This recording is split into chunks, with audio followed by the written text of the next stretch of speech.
You cannot stand in front of Manny Pacquiao and just return a hook right hand uppercut. If that's all you're going to throw the whole night, Adrien went all like nights of just throwing one combo, trying to hit on a counter punch. Manny's going to outbox this guy. He's going to lead on points all day, just leading on points. So, like I go back to, it's going to be a lucky punch, or we're going to see an Adrien Broner. The underachieving stops tomorrow. You know what I mean? Like, he needs to bring it for him to win this fight. You guys, he don't even fight like Floyd. I know he like tries to act like Floyd, but his shoulder roll's nothing like Floyd. Gets hit a lot. Go watch the Vargas fight. He can't stop a fucking right hand.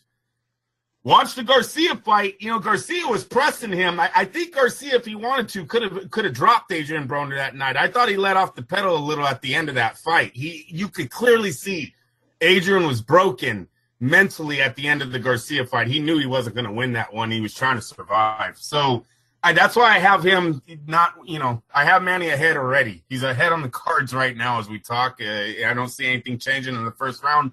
It's all about Broner. Same Manny Pacquiao beats him. By the way, on the screen right now, Teixeira Garcia, Brazilian Jiu-Jitsu and boxing that I missed out on today. I should have been in there doing that, Andrew. I was going to go. Got my mouthpiece out. I was legit. Look at what Javier says. Javier said Oscar.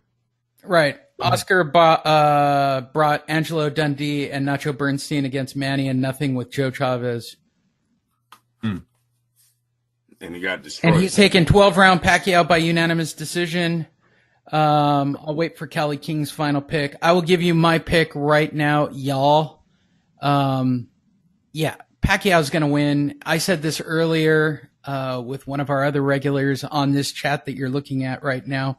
I'm not going to back off. I don't even think this fight makes 6.5 rounds. Like, I set the overs and unders at 6.5 rounds. Like, I just don't get this fight. If Broner does not establish anything within the first couple of rounds, he's got to come out like somebody owes him money. Okay. Yeah. And it's got to happen fast. You can't let Pacquiao get into a groove. I mean, you're talking about the smart, as much fun as I make it of Twitchy McCoach. Let's be perfectly honest. Right? Let's be perfectly honest about him training at the Wildcard Gym, going back to basics, getting Twitchy in his corner, right? That's the game changer right there. That means he's legitimately looking to do something. I can't back off of that. I can't. I don't think this fight's going to make 6.5 rounds. Callie King, my pick, Pacquiao, homie by KO. I'm with you, bro. I think he'll quit on his stool. I think he's a bitch. I'll say it right now. All this hype, all this talk. Look, I get all his talking and I get the whole going after Al. Fuck it. Like, I'm just sick of Broner. He needs to go to jail and get out of boxing, get off my screen. I'm tired of the TMZ shit. I'm over it, Andrew. I'm over Broner. I mean, it was a lot of fun for a lot of years on this show. It gave me a lot of material to make fun of. It's good comedy material. I'm just done with it. I want to go back to Floyd Mayweather not being able to win. Yes, that's what I was going to say. The antics are fine as long as you can fight. The problem with Adrien Broner is he has draws with Jesse Vargas, that lost to Mikey Garcia, to Sean Porter. Actually doesn't even have a legit solid win as a welterweight, you guys. Look at the record. Paul Malignaggi, there was many that questioned that victory when he first stepped into the division, and everyone else is a joke on his winning record at 147. So, yeah, I mean, we talked about this. He got this fight off gunshots and being on TMZ, being with Rick Ross, and it's so weird. Isn't it so weird how we have said many times on this show that the guy looks like a baby Rick Ross, and then who's he hanging out with on the final episode of his 24/7? Is that why he has that beard? It's like when he's with Floyd, he tries to put his hands like Floyd. He wears glasses and the watches and, everything's like, look at me, look at my money. And then when he hangs around with Rick Ross, now he has this big ass beard. It looks. I could have swore I said that like a few months ago. Dude looked like little baby Rick Ross. He's weird, man. Adrien might have some acceptance issues, right? He wants to be accepted by everyone. So I don't know, but we'll see Saturday night. You might not hear from Adrien Broner too much longer. He gets beat up by Pacquiao. Update from Javier. He believes that he's going to pull a straight up Chavez Jr. Quits, runs out of the ring, and no post-fight interview. That's not going to be surprising. Yeah, that won't be surprising if he loses. Because the ego is going to be hurt big time. Like, this is a rude awakening if he gets... He's going to be about jail cells after this fight. That's all that's in this dude's future. He's going to be another Taylor. And hoping for the best. I will... Hey, Lee, what was his question? You said you had 2 questions. And then yeah. I've been setting them aside till the end of the show. They're sort of your final updates. Javier Jurado writes, does Lee's head look like Tweety Bird? Damn, that was not a question. It is a question. He wrote it as a question in the form of a question. This is a Jeopardy. It's not a statement, and I got to come up with it. Is he asking me if you look like Tweety Bird?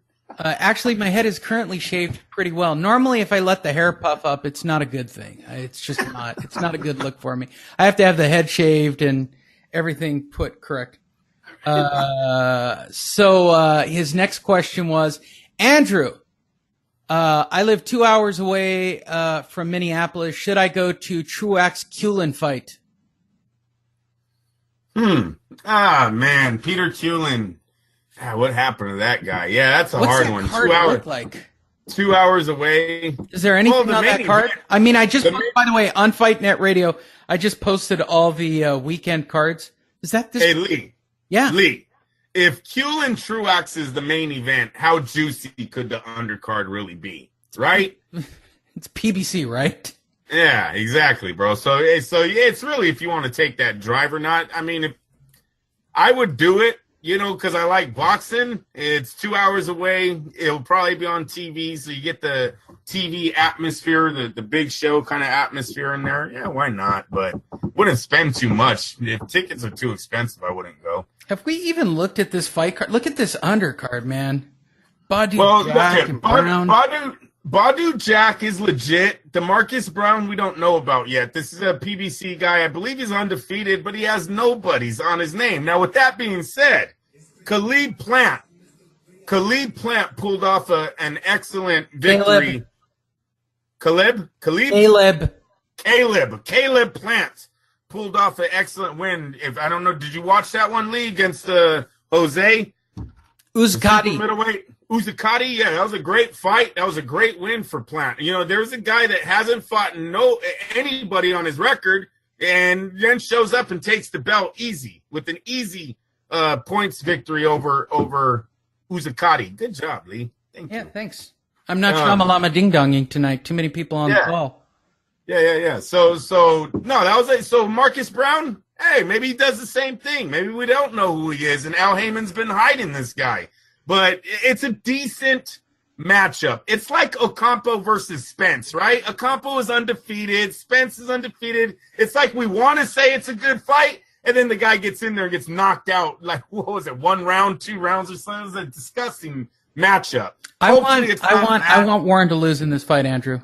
Anybody who's got a hyphen in their name, I'm just against him as a human being. No. Look at this card, man. This card is dog shit. Oh, Lee. Oh, my God. I can't believe people are making money for this. No, they're not. They're 75% off, and we're not even on fight day, Lee. $300 already to sit in the lower bowl. By the way, Ruben Steff, longtime Fight Net Radio regular, he just jumped into the room. I can't believe Hosel didn't jump in to at least get... Ruben, before we're almost done, you came at the end, bro. Go ahead and type in one question and your pick for the fight, and I'll get it on the air. This is dog crap, dude. This is dog crap. And I got to pay $75. There's no way I'm paying full price to watch this fight.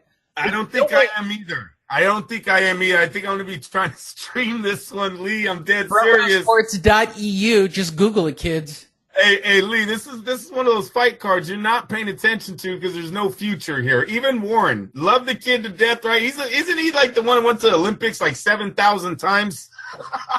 He finally turned pro in his 30s or some shit. Like, he's been fighting for America he's got a for a receding while. hairline.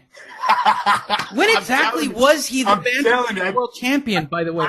I don't think we've ever discussed him on the show. Ever. 118 pounds has something to do with it, right? It's a rematch of their 2012 Olympic matchup. Are you shitting me? He's been fighting in the Olympics his whole career, so he has a lot of matchups. The reason I went on the website was to actually answer Javier's question. I need to look at the fight card. I would never dog an actual going to a fight live. I would always look at, it's here somewhere, right? Yeah, it has It's got to be on here.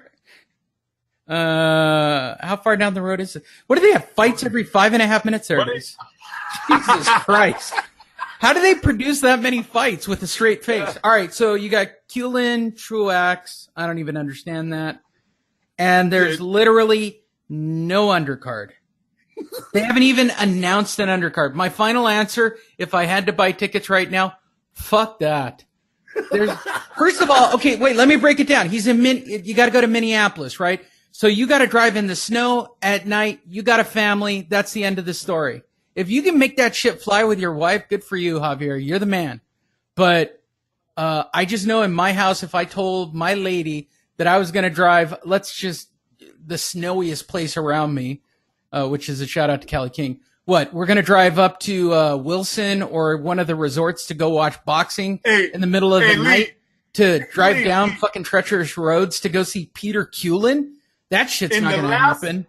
In the last 4 years, how many times do you think Peter Kulin's fought on PBC? The what? In the last 4 years, since 2015, how many fights do you think Peter Kulin has had for PBC? I don't... 2? Yeah, you're right. That would have been my wild guess. 2 fights in 4 years. Do not make that drive. Come on, that's ridiculous. 2 fights in 4 years. What are you really watching there?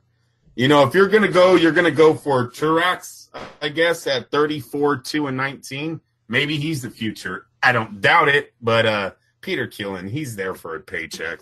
2 fights in 4 years, and we're supposed to take you serious, right?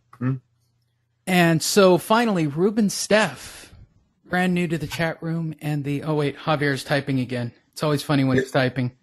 The guy I used to call the dark horse of the middleweight division. I'll apologize to my wife for even thinking about it. Yeah, you should. Yeah. You're risking your life for Peter Kulin? Really? That's what we're talking about here. Could you imagine, Andrew, going in to your pregnant wife and telling her with a straight face, hey, I'm going to drive to Tahoe to go see Peter Kulin fight. And if his lady watches boxing like mine does, she'll watch it with me. She'll be like, Peter Kulin, Truax, who? I've never even heard of them. And you know what? You could convert this into a handy. All right, I'm going to give you. She would be right, Lee, because in the last 4 years, the guy has 2 fucking fights. I'm going to turn this into. You know what? I had really good seats. I had ringside to go see Peter Kulin, honey. I'm not going to go because I don't want to put my life at risk because of you. That means you're going to watch the fight. Get a handy. I'm just calling it right now.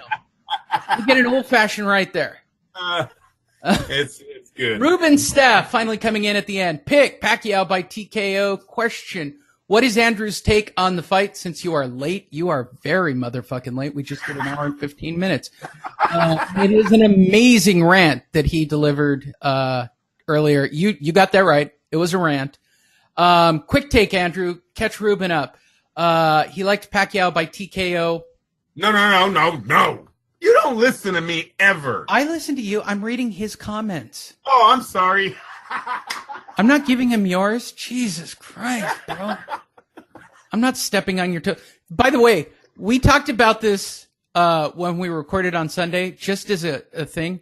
I'm literally going to have Andrew do the intros and outros and all the connectors on the show, just you can watch what the difference is. Yeah, the show will not move. There will be long gaps of quiet pauses. Should I say something here? Yeah, you should say something. All right, give me a quick take for Ruben, who came in late toward the end of this conversation, and his comment on Pacquiao by TKO. I've got Pacquiao ahead on the cards right now. And I'm going to tell you why real fast. Mini One rant. is the Warning. one. Andrew, What? can you do a rant? Come on, do a rant. Do it. Huh?